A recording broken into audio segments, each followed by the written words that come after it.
ഈ ഒരു വീട് ഏതാണെന്ന് മനസ്സിലായോ? അങ്ങനെ ഇന്ന് എത്തിയിരിക്കുന്നത് കാവാലത്താണ്. കാവാലത്തെ ചില സിനിമ ഷൂട്ടിംഗ് ലൊക്കേഷൻസ് ഒന്ന് പരിചയപ്പെട്ടാലോ?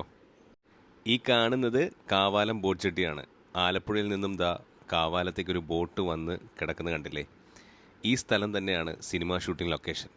ആ ഒരു ബോട്ട് ജെട്ടിയുടെ തൊട്ടടുത്തായിട്ടുള്ള വീടാണ് ഈ കാണുന്നത്. വെനീസിലെ വ്യാപാരി എന്ന സിനിമയിൽ കാണിക്കുന്ന വിജയരാഘവൻ്റെ വീടാണിത്. കായൽ രാജാവായിരുന്ന മുരിക്കൻ എന്ന വ്യക്തിയുടെ വീടാണെന്നാണ് അന്വേഷിച്ചപ്പോൾ അറിയാൻ സാധിച്ചത്. കാണാൻ നല്ല ഭംഗിയുള്ള അടിപൊളി ഒരു വീട്. പക്ഷേ ചില ഭാഗങ്ങളൊക്കെ പൊട്ടിപ്പൊളിഞ്ഞ് കിടക്കുകയാണ്. എന്തു പറ്റി എന്നറിയില്ല. കാവാലം ബോട്ട് ജെട്ടിയാണ് ആ കാണുന്നത്. അതിന് തൊട്ടടുത്തായിട്ട് തന്നെയാണ് ഈ വീട് സ്ഥിതി ചെയ്യുന്നത്. ഇനി ബോട്ട് ജെട്ടിയുടെ തൊട്ട് ബാക്കിലുള്ള ഈ ഒരു കെട്ടിടം നമുക്ക് പരിചയപ്പെടാം. ഇതും ഒരു ഷൂട്ടിംഗ് ലൊക്കേഷനാണ്.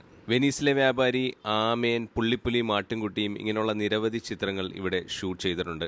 കൂടാതെ ബിജു മേനോന്റെ ആദ്യ രാത്രി എന്ന സിനിമയും ഇവിടെ ഷൂട്ട് ചെയ്തിട്ടുണ്ട്. ട്യൂട്ടോറിയലായിട്ട് കാണിക്കുന്നത് ഈ കെട്ടിടമാണ് ആ സിനിമയിൽ. ഇവിടെ ആൾതാമസം ഉള്ളതായിട്ടൊന്നും തോന്നിയില്ല. കാരണം സിനിമ ഷൂട്ടിംഗ് ലൊക്കേഷന് വേണ്ടി മാത്രം കൊടുക്കുന്ന സ്ഥലമാണെന്നാണ് തോന്നുന്നത്. ഈ കാണുന്ന ബോട്ട് ജെട്ടി പോലത്തുള്ള സ്ഥലത്താണ് വെനീസിലെ വ്യാപാരിയിൽ സലീം കുമാർ വന്നിറങ്ങുന്നത്. ഈ ഒരു സ്ഥലത്തേക്ക് ആലപ്പുഴയിൽ നിന്നും ബോട്ട് സർവീസ് ലഭ്യമാണ്. കൂടാതെ റോഡ് മാർഗത്തിലൂടെ നമുക്കിവിടേക്ക് എത്തിച്ചേരാവുന്നതാണ്. ആലപ്പുഴയിൽ നിന്നും ഏകദേശം 33.5 കിലോമീറ്റർ ദൂരമാണ് കാവാലത്തേക്കുള്ളത്. ഇവിടുത്തെ മറ്റൊരു ആകർഷണീയതയാണ് ഈ കാണുന്ന പള്ളി, സെൻറ്റ് തെരേസാസ് ചർച്ച് കാവാലം. കായൽ ഫ്രണ്ടേജായിട്ട് നിൽക്കുന്ന ഈ ഒരു പള്ളി കാണാൻ വളരെ മനോഹരമാണ്. കൂടാതെ കാവാലത്തെ മറ്റൊരു പള്ളിയാണ് ഈ കാണുന്ന ലിസ്യു ചർച്ച്. ഇവിടുത്തെ ആളുകളുടെ പ്രധാന വരുമാന മാർഗം നെൽകൃഷിയും ഉൾനാടൻ മത്സ്യബന്ധനവുമാണ്.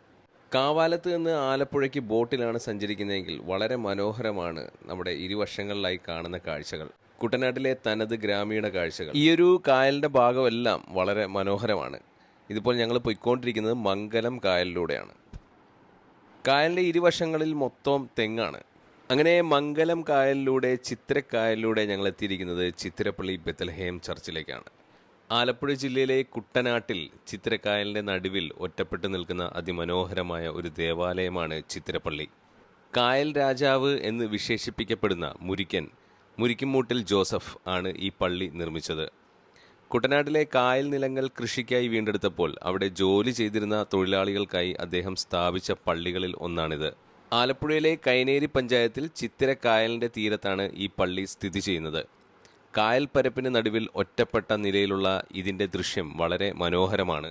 നിലവിൽ ഈ പള്ളിയിൽ സ്ഥിരമായി ശുശ്രൂഷകളില്ലാത്തതിനാൽ ഇതൊരു ഉപേക്ഷിക്കപ്പെട്ട പള്ളി, അബാൻഡൻ ചർച്ച് എന്ന നിലയിലാണ് അറിയപ്പെടുന്നത്. എങ്കിലും ഇതിൻ്റെ നിർമ്മാണ ഭംഗിയും ചരിത്രപരമായ പ്രാധാന്യവും സഞ്ചാരികളെ ഇവിടേക്ക് ആകർഷിക്കുന്നു. ഇവിടേക്ക് റോഡ് മാർഗത്തിൽ എത്തിച്ചേരാൻ കഴിയില്ല.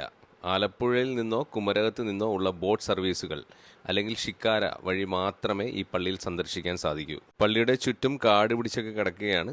പോകുന്നവർ സൂക്ഷിച്ചും കണ്ടൊക്കെ മാത്രം ഇവിടേക്കായി ഇറങ്ങുക. അപ്പോൾ പുതിയ വിശേഷങ്ങളുമായി കാണാം. Okay, bye, thank U.